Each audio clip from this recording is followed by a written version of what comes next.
The U.S. Navy today is the strongest navy in the world.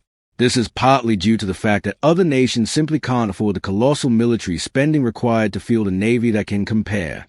As a result, in addition to its record number of aircraft carriers, the U.S. Navy features equipment that one could only find in science fiction movies. Let's take a closer look at what kind of armament the U.S. installs on its ships.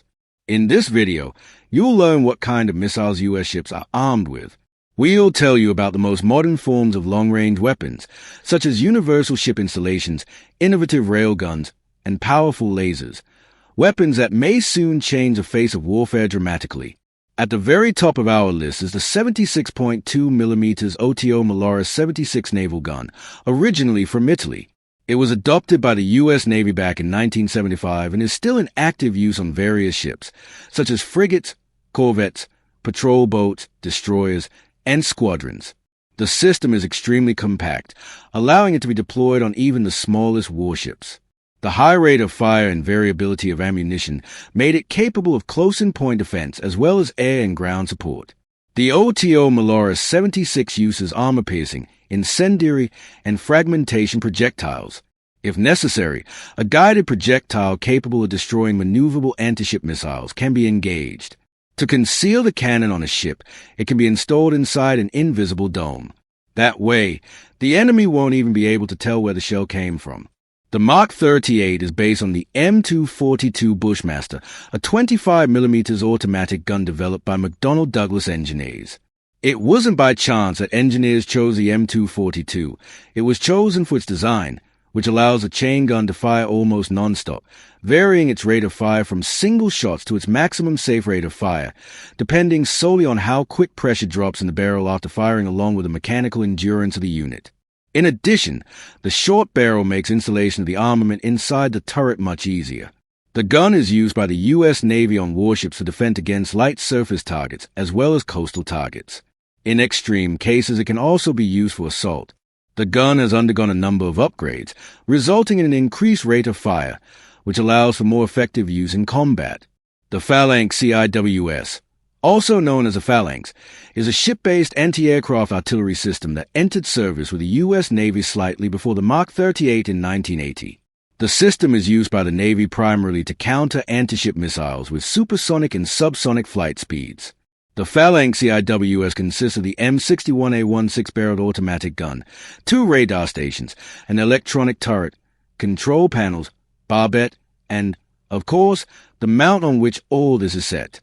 The Phalanx CIWS is mainly installed on U.S. Navy warships, but there is also a ground version, the Phalanx LPWS, which is being tested as part of the CRM air defense system.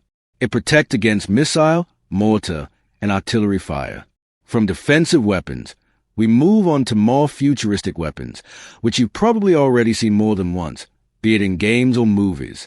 We're talking about the railgun, of course, an impulse accelerator, which uses an electromagnetic force, also known as a Lorentz force, to accelerate projectiles to insane speeds. The railgun's original range of fire was 112 miles as early as 2015, and in the future, military engineers intend to increase the figure even further, bringing it to 250 miles. As part of tests in 2008, scientists were able to fire a 6.61-pound projectile at 1.56 miles per second. In terms of range, only missiles can compare with a railgun, but these days any missile can be countered by a wide array of equipment. Besides, rockets cost millions of dollars, while a railgun shell costs the military $20,000 to $25,000 at most. Compared to missiles, this is practically pennies. The transportation and loading of ammunition, unlike missiles, doesn't necessarily create any problems. After all, these projectiles can't detonate at random, which comes as an unqualified victory for the railgun. One of the few disadvantages of this futuristic weapon was manufacturing projectiles from materials with maximum conductivity. Any other kind of projectile will simply vaporize in the railgun before being fired. Another potential problem is sourcing power. After all, it's extremely expensive to build an entire fleet with railgun feeding in mind, and the power consumption of a 70-megawatt cannon can be equated to the power consumption of a small American town. The laser weapon system is another type of weaponry that came straight out of science fiction, evolving from a class of imaginary technology to real and very intimidating weapons. The laser weapon was developed by ingenious engineers from Kratos Defense and Security Solutions commissioned by the U.S. Navy. The project was launched in 2007, and its main purpose was to destroy drones, small maritime vessels, fighters, and to suppress the electronic systems of air targets. In 2010, the company signed an $11 million contract to develop laws as part of an alternative weapons program, directed energy and electric weapon systems. As a result, a year later the laser system was tested. It was able to successfully disarm a flying target vehicle, and in 2017 the military performed a full-scale test in the Persian Gulf. In 2014, the USS Ponce, patrolling the Persian Gulf, was equipped with a 30 kilowatts laser system. The purpose of this was to check its operability and effectiveness in the field. The main advantage, as in the case of the railgun, is a low cost of ammunition, less than $1. That said, there are several levels of firing energy, both for disabling electronics and physically damaging equipment. The Mark 48 is a versatile remote-controlled torpedo designed to hit targets at long range. The main targets of this type of torpedo are fast submarines and surface objects. The projectile is equipped with an active and passive guidance system to engage targets quickly. But the cherry on top is a multiple attack system used by the torpedo. If it suddenly loses its target, the Mark 48 will rescan the area, find its target, and attack it again. Until 2008, 7 modifications of this weapon were created. The very first version cost only $894,000, but each latest 7-based projectile cost $3.8 million. The UGM-133A Trident II is a 4th-generation 3-stage American ballistic missile, and is the only representative of submarine-launched ballistic missiles in service with the U.S. Navy's SSBNs. These missiles can be found onboard USS Ohio-class submarines, which can carry up to 24 Trident IIS simultaneously. These missiles currently make up about 52% of the U.S. strategic nuclear forces.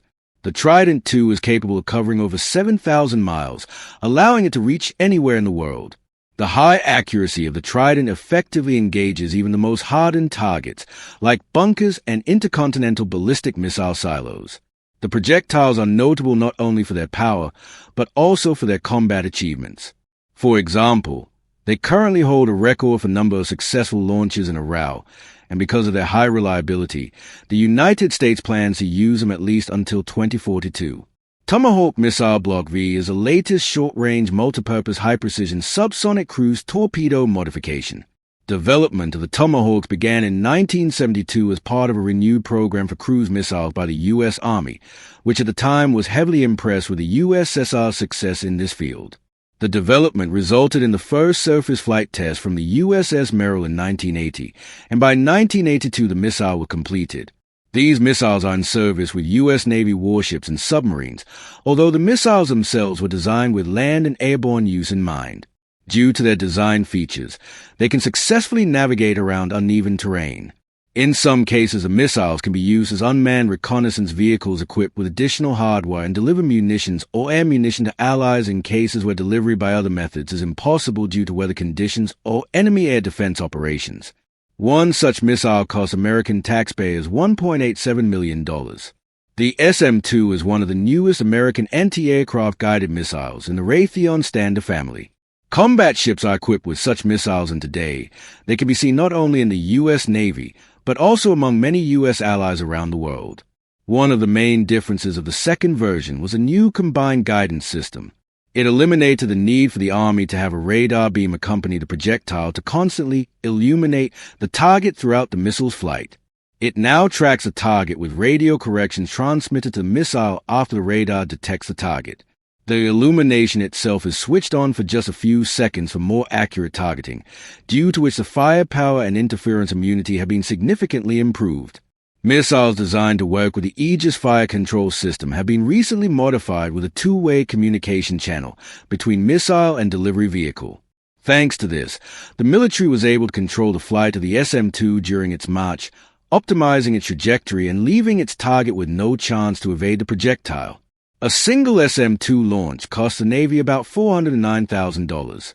SM-3, The legacy of the first versions didn't come in vain, as the American company Raytheon followed the previous versions with its next brainchild, the SM-3 surface-to-air guided missile.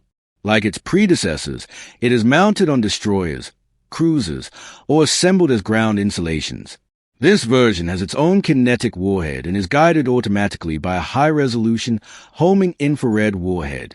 It can even withstand dangerous weapons such as ballistic missiles and interballistic missile warheads.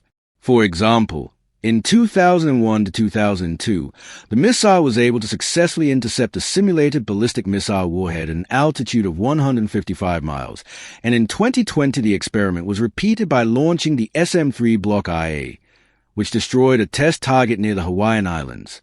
Another aspect of missile technology that has undoubtedly evolved alongside the missiles is the price. One SM-3 cost the United States a pretty penny, specifically $10 million to launch the SM-3 Block IB, and the SM-3 Block IA is even more expensive at $18 million.